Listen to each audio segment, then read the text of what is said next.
ng pambababoy sa ating paniniwala at mga karapatan ay ginawa nila. Pasunod lamang ang binibigay nilang kayamanan. Napakalaki po ng kanilang mga natanggap milyong-milyong pisong mahalaga na ikinukupli bilang ayuda. Ako po ay nananawagan sa inyo mga kapatid, mga kapitbahay, mga kabarangay. Bakit hindi natin singilin ang ating mga kongresista at hanapin natin ang ayuda na laan para sa atin? Ayudang ibinayad kapalit ng pirma. Ayuda na sinasabi nilang tulong para sa atin kapalit ng pirma. Ayuda na pantawid gutom kapalit ng lagda para i-impeach si Inday Sara. Kung hindi natin kukunin itong mga ayuda na ito, ay baka po maligaw ito kung kaninong bulsa. Papayagan niyo po ba na maligaw itong ayuda na bayad sa impeachment ni Inday Sara? Wag po tayong pumayag. Wag po tayong pumayag. Ginamit na nga tayo. Ginamit ang taong bayan.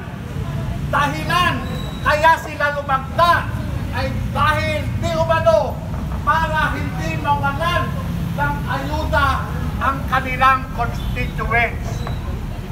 Ano na ang nangyari sa bayan natin? Mga kongresista natin noong eleksyon kumakatok sa ating mga binubukan, nakikiusap.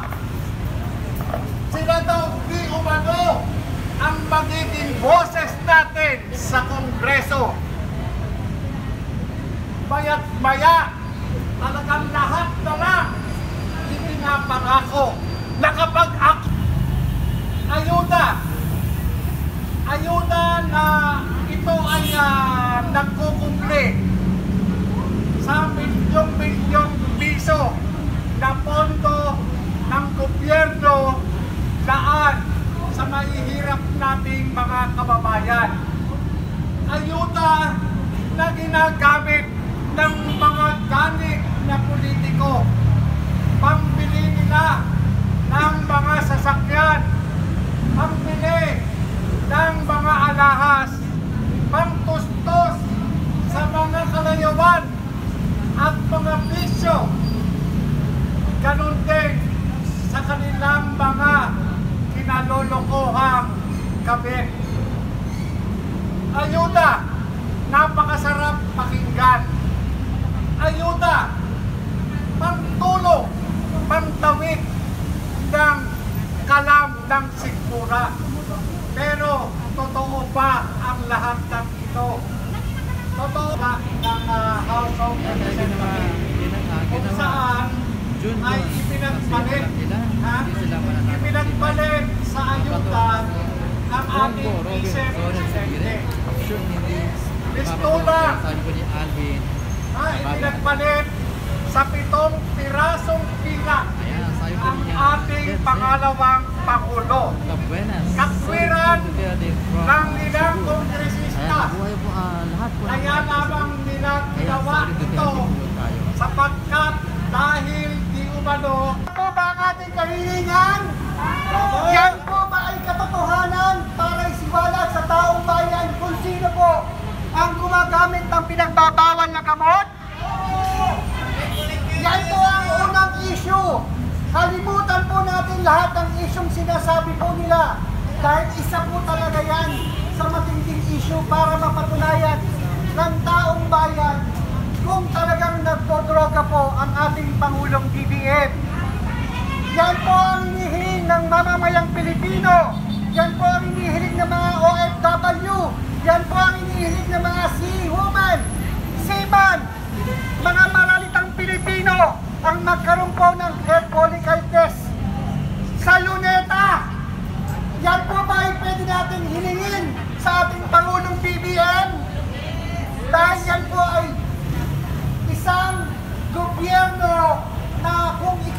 nagsasabi at nagmamahal sa bayan na ang gusto mo ay kalayaan, katarungan at kapayapaan.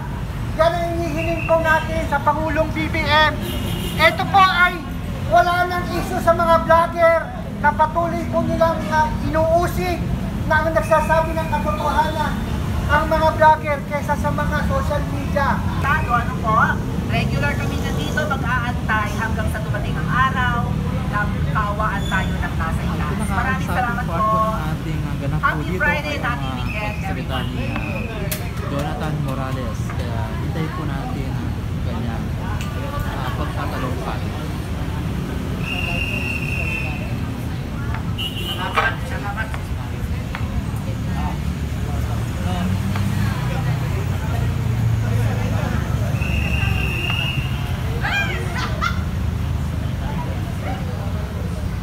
Salamat po, Princess Maui. Nagdarasal ako na pag-alis ng pangat na presidente sa Pilipinas, kailan pinapalis na, salubungan mo sa Hawaii, ha? Kasi Maui ka Maui. Salubungin mo siya doon. Hawaii. Apa, ngayon, ito, dagdag ko lang kunti, no? Sabi ko, pilit pinagtakpan ni Bangat at ng mafyang magnanakaw sa Pilipinas, kina Martin Luther King, ang isyo ng kanilang pagnanakaw. Kaya nga, inakyos nila si BP Sara ng pagnakaw, pero clear naman doon sa kuha sa kanyang confidential fund. Kala nila, habang buhay na lang ang Pilipino, maloko nila.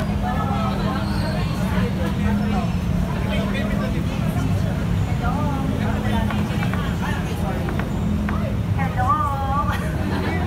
Live na ba? Live na ba? Hello!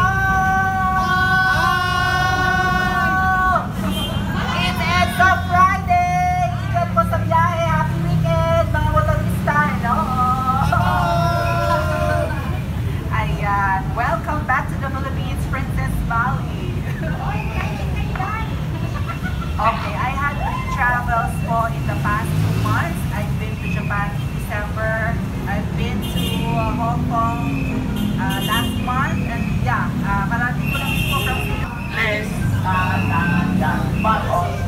Umalis ka na dyan, Marcos. Salot ka ng bayan, Marcos. Hindi ka na kailangan. Umalis ka na dyan, Marcos, alis dyan. Marcos, alis dyan. Umalis ka na dyan. Di ka kailangan. Salot ka ng bayan. Umalis ka na dyan. Umalis ka na dyan. Bangag ka. Nabudol ang Pilipino. Nabudol. Nabudol. Nabudol ang Pilipino. Nabudol. Nabudol. Nabudol tayong lahat. Sigaw natin sa buong mundo. Nabudol ang Pilipino. Yun. Okay, ang susunod niya ng rip group. Ayaw ng gulo. Palagi ka lang nagsasalita niyan hanggang ngayon wala kang ginawa. Puro ka lang dada, wala dudo. Umay na kami.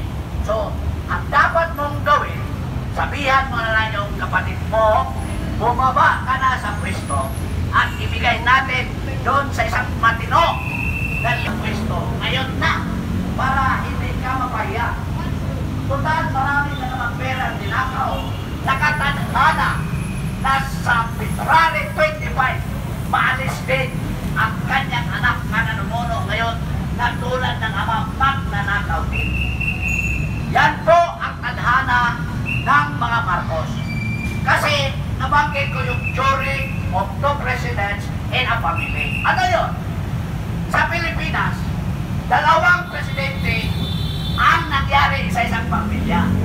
Una, tandaan nyo yung makapagal. 2 presidente ng mga makapagal family.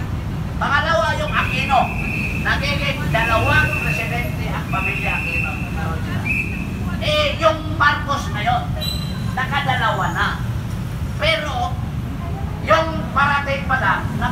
asawa ay mga Duterte.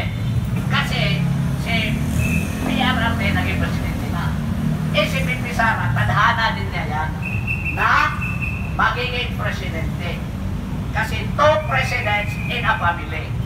Yon ang jury of two presidents in a family. Ang hindi lang magandang pakinggan na pagnakawan ng isang leader na dati yung ama niya at ang anak. Kaya nga, ano nang dapat na rin gawin? Na mahinto ang kamaliwan, mahinto ang pagnanakaw sa pila ng taong bayan. Ang gagawin natin, alisin na natin kung Marcos o nilang impeachment sa House ay isang pagtatakip sa katotohanan na sila ang totoong magnanakaw sa pila ng bayan at hindi si Bibi Sara Duterte. Nangyayari naman Lahat ng mga kasalanan at mga bangak, baliw na mga tao nito ay sinapasa nila doon sa kawawang Vice Presidente. Inosente ang Vice Presidente natin. Pero siya ang dinitiig na magnanakaw at pinaninulaan naman ng mga tao na tanggap ng pila para magiging tagapag sigaw mga aso, tagatahon ng bangak na presidente at Martin Luther King Romualdez. Yun ang katotohanan. So hindi tayo taon na, magtatatlong taon na ginagawa nila at labis unabated corruption of our government, taxpayers' money. Yun ang kanilang ginagawa sa ating bansa. Walang kumpay na pagnanakaw sa pila, nag-away-away kung sinong maunang makakuha ng salapin pila ng bayan. Lately, kasi wala ng pila ang bayan, nagsabi ang bahag na presidente ng kampanya, nagbabayad tayo ng taxes natin. Utang ina niya, bakit tayo magbabayad ng taxes? Siya nga, presidente, hindi nagbayad ng 200